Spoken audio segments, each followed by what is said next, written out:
नमस्कार दोस्तों, good evening सभी को। Good evening. चलिए दोस्तों स्टार्ट करते हैं। क्वेश्चन नंबर पहला आपकी स्क्रीन पर लिखा हुआ है, दो संख्याएं तीसरी संख्या से क्रमशः 30% और 37% कम है, पहली संख्या से दूसरी संख्या कितने प्रतिशत कम है। इस टाइप के भी हमने सवाल कई बार करवा भी चुके हैं। तो देखिए यहाँ पर सबसे पहले आपको क्या करना है, तीन संख्याएं मान लेते हैं। पहली संख्या ये है, दूसरी और तीसरी।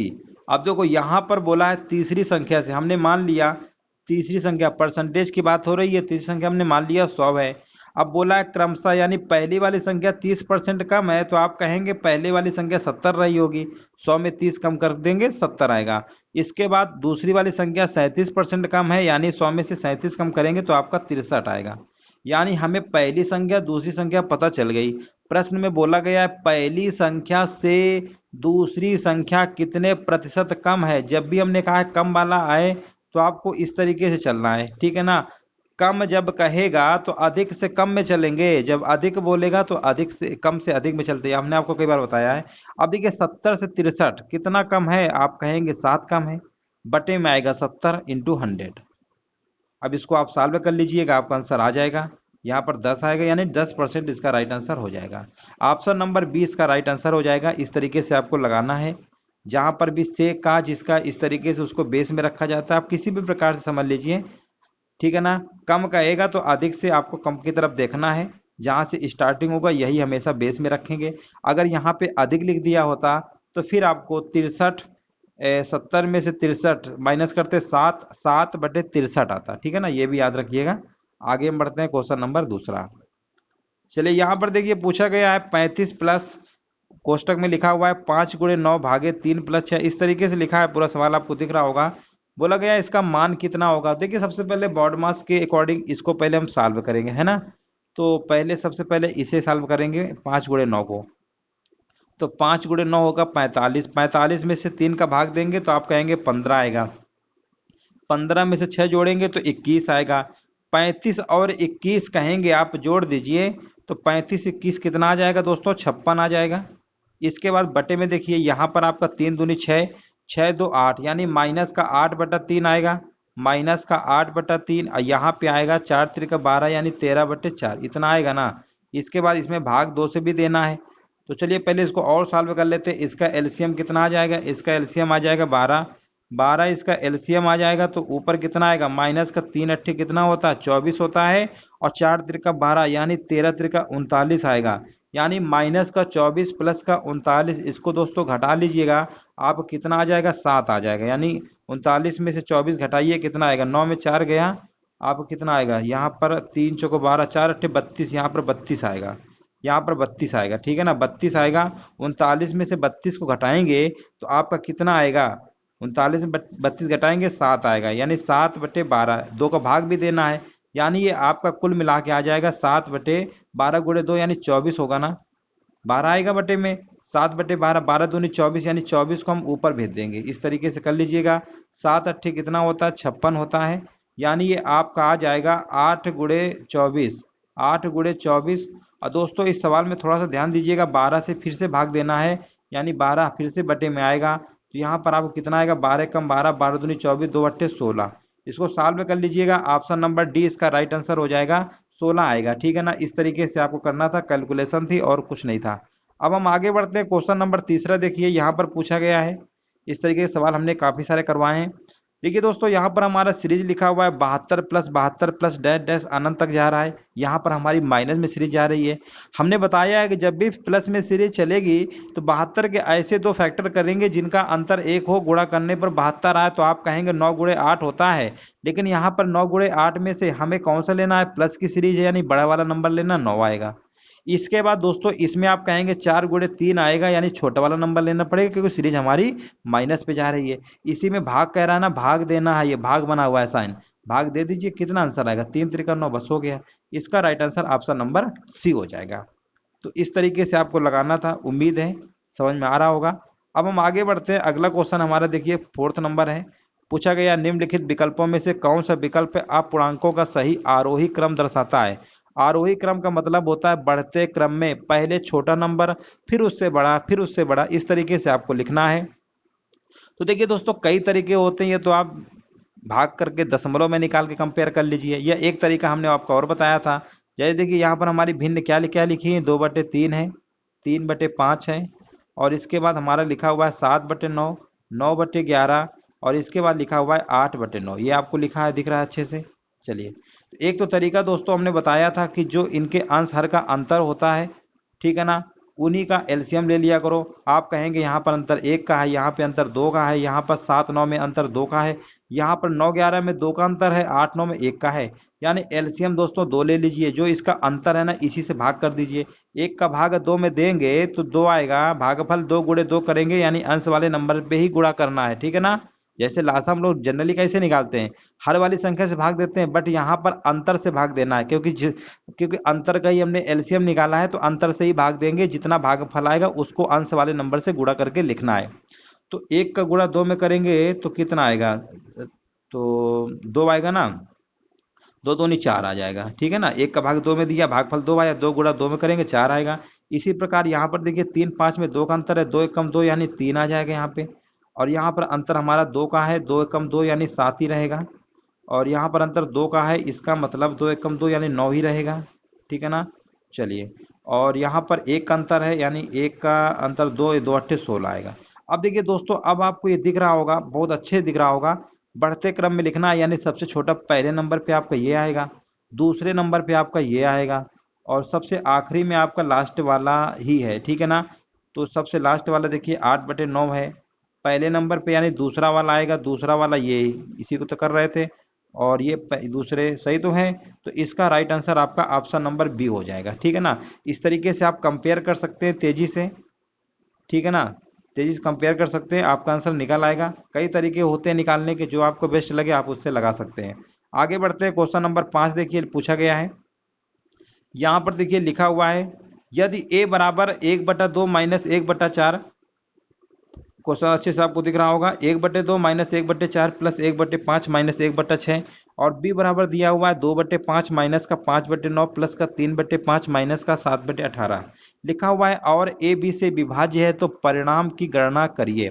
अब दोस्तों यहाँ पर a जो है b से विभाज्य है, तो सबसे पहले इसको सॉल्व कर लीजिए, इसको सॉल्व कर लीजिए, फिर आपको भाग दे देना है। भाग देने के बाद आपका आंसर आ जाएगा। कुल मिला के कैलकुलेशन है और कुछ नहीं है। चलिए, इसका आंसर बताइए क्या होगा, लगाइए, सभी लोग लगाइए, इसका आंसर बताइए तेजी से। चलिए, आप लोग भी लगाइए, हम भी लगा रहे हैं तेजी से। देखिए यहाँ पर पहले आपको क्या करना है, इसका एलसीएम ले लीजिएगा। आप बोलेंगे इसका एलसीएम कितना आएगा, 2, 4, 5, 6 का एलसीएम 60 आएगा, ठीक है ना। अब आपको क्या करना है, 2 का भाग 60 में देंगे, ऊपर वाले में मल्टीप्लाई करके लिखते हैं, आपको पता होगा, तो यहाँ पर 30 आ जाएगा। इसी प्रकार 4 का भाग इसमें देंगे 15, यानी 30 माइनस 15 आएगा। कुल मिला के कैलकुलेशन है और कुछ नहीं है। फिर 12 आएगा, 6 एकम 6 माइनस का 10 आएगा, ठीक है ना। इतना आपका आ गया। अब इसको और सॉल्व कर लीजिए, 30 12 42, 42 माइनस 25 होता है 17, यानी दोस्तों ये 17/60 आ गया। इसको हमने सॉल्व कर लिया, 17/60 आया। अब इसकी बारी है, तो इसमें आप बोलेंगे इसका जो एलसीएम होगा कितना आएगा, तो हमने कहा इसका जो एलसीएम होगा आपका 90 आएगा। कितना आएगा, 90 आएगा। फिर आपका कितना आएगा, 5 एकम 5, और यहाँ पर भाग देंगे ना, 18 पंचे 90, 18 दूनी 36, यानी यहाँ पे 36 आएगा। फिर माइनस में आएगा, 9 का 10 पचे 50, यानी माइनस का 50 आएगा। इस तरीके से करना है। और यहाँ पर देखिए थोड़ा कैलकुलेशन है, बस आपको घबराना नहीं है, आपका आंसर आ जाएगा। यहाँ पर 5 एकम 5, 18 त्रिका 54 आएगा, 54 आएगा। इसके बाद आपका माइनस का 18 पंचे 90, यानी 35 आएगा, ठीक है ना, माइनस का 35। इस तरीके से आपका आएगा। अब इनको जोड़ घटा लीजिए, तो कितना आएगा, 36, और ये 50 50 जोड़ेंगे तो यहाँ पर कितना आएगा, यहाँ पर आप जोड़ लीजिए इनको पहले, तो यहाँ पर 50 30 50, ये 85 हो रहा है, और 36 और 54 कितना होता है, 90। 90 में से 85 घटाएंगे तो 5/90 आएगा दोस्तों। कितना आएगा, 5/90 आएगा। इसको चाहो तो और सॉल्व कर लो, या इसी रहने दो। इसी में दोस्तों आपको 5/90 से क्या करना है, भाग देना है। यही तो आया है। अब हमने आपको बताया है 17/60 लिखिए, 5/90 को उल्टा कर लीजिए, 90/5। जब भी हम भाग वाले साइन को गुणा में कन्वर्ट करते हैं ना, इस नंबर को उल्टा कर लेंगे। अब इसको आप सॉल्व कर सकते हैं आसानी से, कोई दिक्कत नहीं है। यहाँ पर सॉल्व कर लीजिए, 3 दूनी 6 और 3 त्रिका 9, कैलकुलेशन है और कुछ नहीं है। ये आपका आ जाएगा 17 त्रिका 51/10, 51/10 आ जाएगा। 51/10, 51/10 को आप लिख सकते हैं 5 सही 1/10 सही बटे में लिख सकते हैं। इसका right answer option number A हो जाएगा। तो इस तरीके दोस्तों पहले आप दोनों को सॉल्व करेंगे, ए और बी को, फिर भाग दे देंगे, फिर आपका आंसर निकल आएगा। अब हम आगे बढ़ते हैं क्वेश्चन नंबर 6। यहाँ से हमारे क्वेश्चन रीजनिंग के स्टार्ट हो जाते हैं।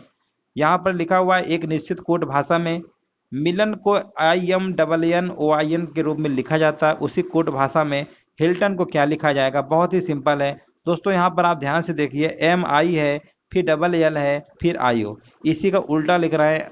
MI का IM कर दिया है, LL का उल्टा करोगे तो LLL रहेगा, IO करोगे तो OI आएगा, लास्ट में आपका N है। उसी प्रकार दोस्तों यहाँ पे करेंगे, HI का उल्टा IH होगा, IH तो कहाँ पे लिखा हुआ है IS, तो ये दो ऑप्शन तो नहीं हो सकते हैं, चलो इन दोनों में हो सकते हैं। यहाँ पर TL आएगा तो TL आपका कहाँ पे लिखा हुआ है? ऑप्शन नंबर बी इसका राइट आंसर हो जाएगा। इस तरीके से आप लगा सकते हैं, सिंपल प्रश्न था, कोई दिक्कत की बात इसमें नहीं है। अब हम आगे बढ़ते हैं क्वेश्चन नंबर 7। यहाँ पर देखिए पूछा गया विषम शब्द की पहचान करें, वर्ग, त्रिभुज, समचतुर्भुज, गोला, समांतर चतुर्भुज, आयत, वृत्त, पंचभुज और षटकोण। तो दोस्तों यहाँ पर आपको दिख रहा है वर्ग हमारे, त्रिभुज, समचतुर्भुज, समांतर चतुर्भुज, आयत, ये सब दोस्तों हमारे 2D होते हैं, मतलब 2 डायमेंशनल होते हैं। और जबकि हमारा गोला होता है, ये त्रिविमीय आकृति होती है, 3D होता है, ठीक है ना। गोला का आयतन वगैरह आप लोगों ने पढ़ा होगा, कभी पढ़े हो? आयत का आयतन बताइए, वृत्त का आयतन बताइए, है ना। 2D में क्षेत्रफल तक ही सीमित रहता है, जब आयतन निकाला जाता है तो वो हमारा 3D में आ जाता है। तो इसमें आपका राइट आंसर क्या हो जाएगा? स्फेयर यानी गोला हो जाएगा, ऑप्शन नंबर बी के साथ चला जाएगा। ये हमारा कैसा होता है? 3D होता है। चलिए अब आगे बढ़ते हैं क्वेश्चन नंबर 8। ये कि दोस्तों ये क्वेश्चन हमारा ब्लड रिलेशन का आ गया है। बोला गया मदन ने दीवार पर लगे एक चित्र को इशारा करते हुए कहा, वह महिला मेरे पुत्र की माँ के ससुर के दामाद की पुत्री की माँ थी। मदन का उस चित्र वाली महिला से क्या संबंध होगा? चलिए आंसर बताइए इसका क्या होगा। बहुत ही सिंपल सवाल है, प्रश्न है, ब्लड रिलेशन का है। इसका आंसर बताइए क्या होगा। तो देखिए जैसे क्वेश्चन में कहे वैसे आपको करना है। मान लीजिए मदन है, ये कौन है? मदन है। मदन ने क्या किया? दीवार पे लगे एक चित्र को इशारा करते हुए कहा, ठीक है ना। मान लीजिए यहाँ पे कोई महिला है, यहाँ पे ये महिला है, करते हुए कहा कि वह जो महिला मेरे पुत्र की माँ, अच्छा इनके जो पुत्र है, इनका जो पुत्र होगा, इनके पुत्र की माँ, इसका मतलब इन्हीं की कौन हो गई? पत्नी हो गई ना, ये पत्नी हो गई। तो बोला कि मेरे पुत्र की माँ के ससुर, ससुर का मतलब है इनके पिताजी। इनके पिताजी कौन होंगे? ससुर होंगे ना, तभी तो बोलेंगे ये ससुर हैं हमारे, ये ससुर हैं। तो बोला है वो महिला मेरे पुत्र की माँ के ससुर के दामाद, दामाद समझते हैं ना, दामाद यानी इनकी जो लड़की होगी, मान लेते हैं लड़की कहीं इन्हीं, यही तो नहीं है महिला, दामाद की पुत्री, पुत्री, ये दामाद की पुत्री ये होगी, पुत्री की माँ, अरे माँ है मदन का, बिल्कुल। तो मदन क्या होगा? मदन इसका क्या होगा? ये तो इसकी बहन लगेगी ना, मदन इस महिला की बहन लगेगी, इन्हीं की तो लड़की होगी, इनके पापा की ही, तभी तो भाई बहन का रिश्ता होगा। अब इनका दामाद, दामाद का मतलब समझते हैं ना, इनके हस्बैंड होंगे, इनके दामाद हो गए, ठीक है ना। महिला के पति जो होंगे, इनके इनके मतलब पिताजी के जो लड़की होगी, इनके जो पति होंगे, दामाद होंगे, इन्हीं के पुत्र। तो कुल मिला के मदन ये महिला से क्या रिलेटिव है? भाई का है, भाई बहन का रिश्ता है, option number C. Simple question था, उम्मीद है समझ गए होंगे। आगे बढ़ते हैं दोस्तों। यहाँ से देखिए क्वेश्चन हमारे बहुत ही अच्छे स्टार्ट होते हैं। और यहाँ पर देखिए लिखा हुआ है दो कथन क्रमशः अभिकथन ए और कारण आर के रूप में दिए गए हैं। इनके विषय में दी गई टिप्पणी में से सही को चुनिए। अभिकथन हमारा दिया गया है, हम तेज धूप में काले कपड़ों में गर्मी महसूस करते हैं। बिल्कुल सही बात है, ये बिल्कुल सही बात है। और कारण लिखा हुआ है काला रंग अन्य रंगों की तुलना में एक बेहतर विकिरण अवशोषक है। तो दोस्तों देखा जाए काला रंग जो होता है अन्य रंगों की तुलना में क्या होता है? विकिरण अवशोषक होता है, बिल्कुल सही बात है। इसी वजह से दोस्तों हमें तेज धूप में काले कपड़ों में क्या होती? गर्मी महसूस होती है। तभी तो बोला जाता है गर्मियों में सफेद कपड़े पहनने चाहिए, है ना। तो कहीं ना कहीं दोनों बातें सही हैं, तो आपका इसमें दोनों ही कथन सही हो जाएंगे। और आर जो है ए की व्याख्या भी करता है, तो ऑप्शन नंबर ए ही इसका राइट आंसर हो जाएगा। बाकी हमें और ऑप्शन में जाने की जरूरत नहीं है, ठीक है ना। उम्मीद है ये आपको समझ में आ गया होगा। अब क्वेश्चन नंबर 10 देखते हैं, यहाँ पर क्या लिखा हुआ है। कौन सा तर्क मजबूत है आपको ये बताना है। चलिए अब थोड़ा सा क्वेश्चन को पहले हल्का सा बड़ा कर देते हैं। कथन पहले आप पढ़ लीजिए। कथन लिखा हुआ है क्या सरकार को प्लास्टिक के उत्पादन को प्रोत्साहित करना चाहिए? मतलब प्लास्टिक के उत्पादन को प्रोत्साहित करना चाहिए। कई बार तो अपने देश में प्लास्टिक के लिए बैन लग गया है कि प्लास्टिक नहीं चलेगी, है ना, आपको पता है। तो पहले देखते हैं, हाँ इससे राजस्व का बढ़ेगा। अरे भैया राजस्व तो बढ़ेगा, चलो ठीक है, अच्छी बात है। नहीं, इस निर्णय से प्लास्टिक उद्योग से होने वाले प्रदूषण के लिए रास्ता खुलेगा। बिल्कुल सही बात है दोस्तों। अगर आप प्लास्टिक को बढ़ावा देंगे, इससे क्या होगा, वायु प्रदूषण जो आपका प्रदूषण फैलेगा, इससे क्या होगा, बहुत ज्यादा। इसीलिए तो प्लास्टिक को बीच में क्या किया था, बंद करने का। तो राजस्व की चिंता न करके हमें ऑप्शन नंबर दूसरे पे टिक करना पड़ेगा। केवल तर्क वाला सेकंड क्या होगा, मजबूत होगा, ठीक है ना। कथन के अकॉर्डिंग देंगे ना, क्या सरकार को प्लास्टिक को प्रोत्साहित करना चाहिए, कंडीशन थी। तो नहीं, इस निर्णय से प्लास्टिक उद्योग में प्रदूषण के लिए देखो, राजस्व के लिए हम कोई और भी ऑप्शन दे सकते हैं, ऐसा नहीं है। बट यहाँ पर इसका जो तर्क सेकंड वाला क्या होगा, मजबूत हो जाएगा। अब दोस्तों यहाँ से हमारे प्रश्न स्टार्ट हो जाते हैं आपके तालिका के सवाल हैं। चलिए, तालिका आपको दिख रही होगी, लिखा हुआ तालिका का ध्यानपूर्वक अध्ययन पढ़िए। 5 स्टोर हैं ABCDE, 5 दिनों में बेची गई कलमों की संख्या आपकी दी गई है। चलिए, आंसर आपको बताना है क्या होगा। ऑप्शन चाहो तो एक बार आप देख सकते हैं। चलो, ऑप्शन आपको हमने दिखा दिया है। चलिए, अब आपको दिख रहा होगा अच्छे से। चलिए, इसका आंसर बताइए फटाफट क्या होगा। देखिए, यहाँ पर लिखा हुआ स्टोर बी द्वारा सोमवार एवं बुधवार को मिलाकर बेची गई कलमों की संख्या, स्टोर ए द्वारा इन्हीं दिनों को मिलाकर बेची गई कलमों की संख्या के मध्य क्रमशः क्या अनुपात होगा। सवाल आपने अच्छे समझ लिया होगा। चलिए, आंसर बताइए इस प्रश्न का क्या होगा।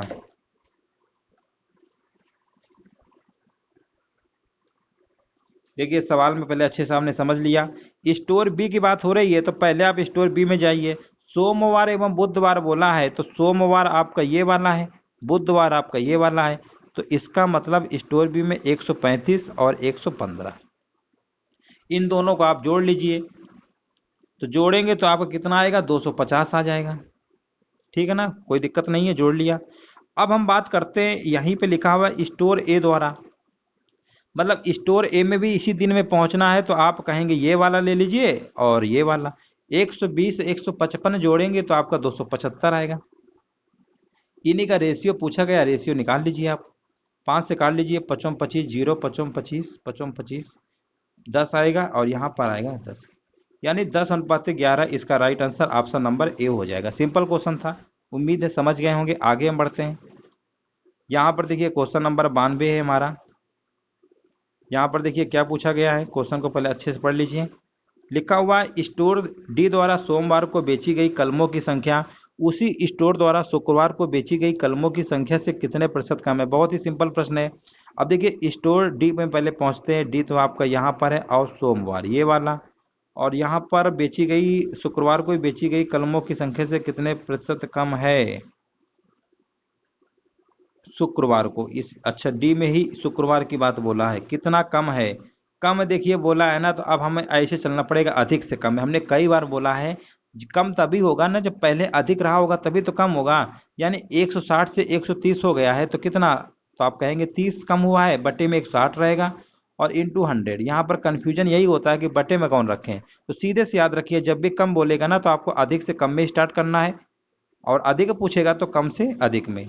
जहाँ से स्टार्ट होता है वही बेस में आता है, टोटल यानी बटे में लिखा जाता है। अब इसको आप सॉल्व कर लीजिए। आप कहेंगे 16 का भाग हमें 300 में देना है, दे लीजिए। 16 का 16, 16 दूनी 32 होता है, नहीं सॉरी, 16 एकम 16, 16 एक ही बार जाएगा। 10 में 6 गया 4, और 2 में 1 गया, 1 आएगा 0, ठीक है ना, इस तरीके से जाएगा। अब ये कितनी बार जाएगा, 16 अट्ठे यानी 8 बार जाएगा, 8 छंग 48, 128 आ जाएगा।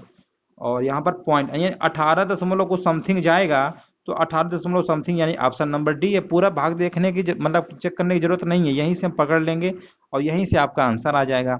ऑप्शन नंबर डी इसका राइट आंसर हो जाएगा। अब आगे बढ़ते हैं, क्वेश्चन नंबर अगला देखिए। यहाँ पर पूछा गया, यदि स्टोर डी एवं ई द्वारा शनिवार को बेची गई कलमों की संख्या बृहस्पतिवार की अपेक्षा क्रमशः 20% कम एवं 10% अधिक थी, तो स्टोर डी एवं स्टोर ई शनिवार को बेची गई कलमों की कुल संख्या बताइए। अब देखिए, यहां पर ये दिमाग में मत सोचिएगा कि यहां पर शनिवार तो दिया ही नहीं है, तो शनिवार कैसे निकालें। तो शनिवार आपको निकलेगा यहां से। यहाँ पे बोला ना, यदि स्टोर डी एवं ई द्वारा शनिवार को बेची गई कलमों की संख्या बृहस्पतिवार की अपेक्षा 20% कम। तो सबसे पहले हम पहुंचते हैं बृहस्पतिवार में। तो बृहस्पतिवार देखिए कहां पर है आपका, डी नंबर पे 135 है ना। तो सबसे पहले शनिवार को अगर हमें निकालना है, सैटरडे को, शनिवार को अगर हम निकाल रहे हैं डी नंबर पे, स्टोर डी द्वारा, तो पहले हम बृहस्पतिवार में पहुंच गए, 135 आया है। अब बोला 20% कम है, यानी 100 में 20 घटा लीजिए, 80/100 इसको साल में कर लीजिए, साल में कर लीजिए, कोई दिक्कत की बात नहीं है। 5 दूनी 10, 5 दूनी 10, 5 सत्ते 35 और 2 चौको 8, 4 सत्ते 28, 108 आ जाएगा। 108 आ गया, कोई दिक्कत नहीं है। अब हम स्टोर ए का निकाल लेते हैं। शनिवार का इन्होंने हिंट दे रखा है ना कि बृहस्पतिवार पे जाइए, उसका 10% अधिक कर दीजिए। हमने कहा ठीक है, तो बृहस्पतिवार में गए, ए वाले में 130 है, इसी का 10% अधिक करना है, तो 130 और 110/100, अधिक बोलेगा 10 बढ़ा देंगे। इसको आप साल में कर लीजिएगा तो 0 0 काट दीजिए, तो यहाँ पर आपका आएगा 143। कितना आ गया? 143। अब इन दोनों का टोटल ही तो पूछा है, कुल है, तो आप जोड़ लीजिएगा तो 251 इसका आ जाएगा। 251 कहाँ पे लिखा हुआ है? ऑप्शन नंबर बी इसका राइट आंसर हो जाएगा। उम्मीद है दोस्तों तालिका का ये 93 नंबर आपको समझ में आ गया होगा। जैसे प्रश्न में कहे वैसे ही करना, घबराना नहीं है। अब शनिवार नहीं था तो इसका मतलब ये नहीं कि आंसर नहीं निकलेगा, बिल्कुल निकलेगा। चलिए आगे बढ़ते हैं। कहाँ तक था सवाल हमारा? 93 नंबर तक हो गया, बैक हो गया ये, कोई बात नहीं, 93 हो गया था। चलिए आगे बढ़ते हैं। 93 के बाद 94 नंबर। चलो यहाँ पर बताइए इसका आंसर क्या होगा। लिखा हुआ है सोमवार, मंगलवार, बृहस्पतिवार, शुक्रवार, इस तरीके से लिखा हुआ है। पूछा गया स्टोर सी द्वारा सोमवार, मंगलवार एवं बृहस्पतिवार को बेची गई कलमों की औसत संख्या क्या होगी। इससे सिंपल सवाल क्या हो सकता है? स्टोर सी की बात हो रही है और सोमवार बोला है तो सोमवार आपका ये है, मंगलवार आपका ये है, बृहस्पतिवार बोल दिया है तो बृहस्पतिवार आपका ये है, ठीक है ना। बेची गई कलमों की औसत संख्या पूछ लिया है, इससे सिंपल क्या हो सकता है? तीनों को आप नहीं जोड़ पाएंगे, जोड़ लीजिए तो आपका कितना आ जाएगा? जोड़िए, 8 4 12 5 17 और यहाँ पर 2 1 3 4, यानी आपका आ जाएगा 357 आ जाएगा। अब कितने हैं? 3 है, 3 से भाग कर दीजिएगा, 119 आ जाएगा। सिंपल प्रश्न था, इसका right answer option number D के साथ जाएगा। चलिए दोस्तों लास्ट प्रश्न है हमारा 195 नंबर, इसका आंसर बताइए। सॉरी 95 नंबर है, इसका आंसर बताइए क्या होगा। चलिए यहाँ पर लिखा हुआ है स्टोर बी एवं ई द्वारा मंगलवार को बेची गई कलमों की कुल संख्या तथा इन्हीं स्टोरों द्वारा शुक्रवार को बेची गई कलमों की कुल संख्या के मध्य कितना अंतर है। सवाल अच्छे से पढ़ लिया। स्टोर बी एवं ई द्वारा मंगलवार को बेची गई, तो देखिए पहले हम इस बी और ई में पहुंचते हैं मंगलवार को, तो आप कहेंगे बी का तो ये है, ई का तो ये है, तो टोटल 125 154 जोड़ेंगे तो आप कहेंगे 279 आएगा, जोड़ लीजिएगा। इसके बाद लिखा हुआ है इन्हीं स्टोरों द्वारा शुक्रवार को बेची गई। अब इन्हीं स्टोरों में अगर हम बात करते हैं शुक्रवार को, तो शुक्रवार को आपको कितना है? 105 110 है, ये है आपका शुक्रवार। इनको जोड़ेंगे तो आपका आएगा 215 आएगा, जोड़ लीजिएगा 5 और यहाँ पर 215 आएगा। इन्हीं का डिफरेंस पूछा है, 9 में 5 घटाएंगे 4, 7 में घटाएंगे 6, यानी इस प्रश्न का राइट आंसर कितना होगा? देख लीजिए, सही है ना, 64 होगा, 64 राइट आंसर हो जाएगा। तो इस तरीके दोस्तों आज हमने इस वीडियो पे आपके मैथ के रीजनिंग और साथ में हमने एक तालिका भी उठाया है। दोस्तों जैसा भी लगा हो आप वीडियो में कमेंट करके बता सकते हैं। वीडियो के लिए दोस्तों धन्यवाद।